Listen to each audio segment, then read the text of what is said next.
Shalom, mulher de Deus, agraciada, bendita, protegida, amada. Estamos aqui no capítulo 5 do livro de Esdras. A gente vai ver aqui o que está acontecendo, né? Porque o rei Artaxerxes paralisou a obra ali da reconstrução do templo, dos muros da cidade de Jerusalém, porque os inimigos conseguiram impedir.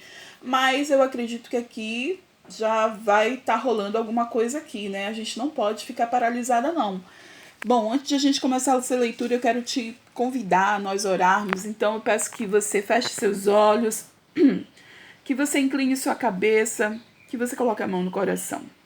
Querido, amado Deus, eis-nos aqui, declaramos nossa mente, nosso coração cativos à Tua voz, queremos Te ouvir, Te obedecer, queremos entender a Tua palavra, o Teu propósito para as nossas vidas, que possamos, Senhor, sair daqui edificadas, com discernimento espiritual e cheias de sabedoria, em nome de Jesus. Amém, amém, glória a Deus. Então vamos lá, capítulo 5 do livro de Esdras. Ora, o profeta Ageu e o profeta Zacarias, descendente de Odo, profetizaram aos judeus de Judá e de Jerusalém em nome de Deus de Israel que estava sobre eles. Então Zorobabel, filho de Sealtiel, e Jesua, filho de Josadaque, começaram a reconstruir o templo de Deus em Jerusalém. E os profetas de Deus estavam com eles e os ajudavam. Tatenai, governador do território a oeste do Eufrates, Setar, Bozenai e seus companheiros foram logo perguntar a eles: quem os autorizou a reconstruir este templo e estes muros? E como se chamam os homens que estão construindo este edifício? Mas os olhos de Deus estavam sobre os líderes dos judeus, e eles não foram impedidos de trabalhar até que um relatório fosse enviado a Dário e deles se recebesse uma ordem oficial a respeito do assunto.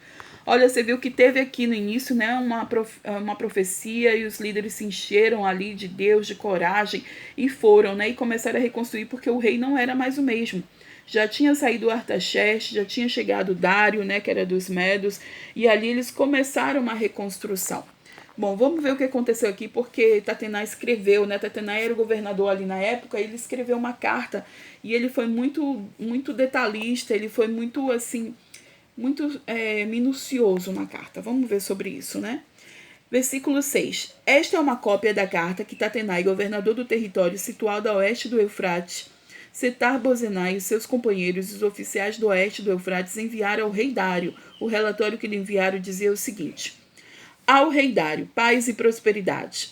Ó, essa saudação eu gosto muito, né? Se puder saudar as pessoas, geralmente a gente fala, paz do Senhor, minha irmã, paz e graça, shalom. A gente lá na PIB, a gente só fala shalom, né? A gente olha, a gente chega e shalom, shalom, shalom, que é, né, a paz do Senhor, a paz e a graça do Senhor, a graça e a paz do Senhor na sua vida. Mas eu gosto dessa saudação, viu? Paz e prosperidade. E aqui era assim que eles tratavam, olha como eles falaram com o rei.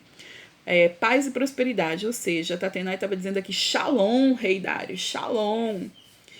Informamos ao rei que fomos à província de Judá, o templo do grande Deus, e o povo está reconstruindo com grandes pedras e já estão fixando as vigas de madeiras nas paredes. A obra está sendo executada com diligência e apresentando rápido progresso. Então perguntamos aos líderes, quem os autorizou a reconstruir este templo e estes muros? Também perguntamos os nomes dos líderes deles para que os registrássemos para a tua informação. Esta é a resposta que nos deram. Somos servos do Deus dos céus e da terra e estamos reconstruindo o templo edificado há muitos anos. Templo que foi construído e terminado por um grande rei de Israel. Mas, visto que os nossos antepassados irritaram o Deus dos céus, ele os entregou nas mãos dos babilônios. Nabucodonosor, rei da Babilônia, que destruiu este templo e deportou o povo para a Babilônia. Contudo, no seu primeiro ano como rei da Babilônia, o rei Sírio emitiu um decreto ordenando a reconstrução desta casa de Deus. Ele até mesmo tirou do templo da Babilônia os utensílios de ouro e da prata da casa de Deus, os quais Nabucodonosor haviam tirado do templo de Jerusalém e levado para o templo da Babilônia. O rei Sírio os confiou a um homem chamado Sesbazar, que ele tinha nomeado governador, e lhe disse: leve estes utensílios, coloque-os no templo de Jerusalém e reconstrua a casa de Deus em seu antigo local. Então Sesbazar veio e lançou os alicerces do templo de Deus em Jerusalém. E desde aquele dia o templo tem estado em construção, mas ainda não foi concluído. Agora, se for do agrado do rei, que se faça uma pesquisa nos arquivos reais da Babilônia para verificar se o rei Ciro de fato emitiu um decreto ordenando a reconstrução da casa de Deus em Jerusalém. Aguardamos do rei a decisão sobre o assunto.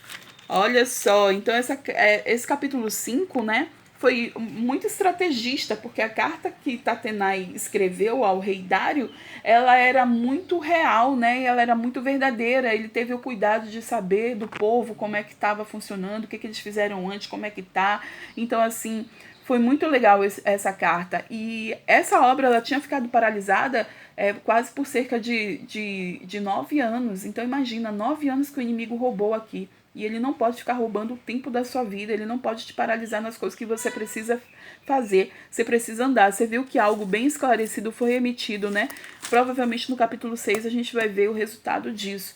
Bom, Deus abençoe grandemente ainda seu dia, né? Que você possa ter um sono restaurador, que você possa dormir tranquilo e ficar em paz em nome de Jesus. Amém?